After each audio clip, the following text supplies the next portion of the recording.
शृगालस्य कथा। एकं वनं, वने एकः शृगालः। शृगालस्य बुभुक्षा, तस्य पिपासा अपि।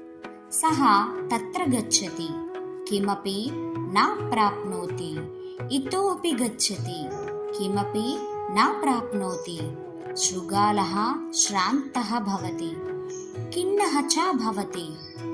सः वामतः पश्यति, दक्षिणतः पश्यति, पुरतः पश्यति, पृष्ठतः पश्यति। सः द्राक्षाफलानि पश्यति। द्राक्षाफलानि द्राक्षालतायां सन्ति। तस्य महान् आनन्दः। अनुक्षणं तस्य मुखे रसः भवति। आनन्देन सः शृगालः द्राक्षाफलानि प्राप्तुं प्रयत्नं करोति। फलानि लतायाः उपरि सन्ति। सः उत्पतति।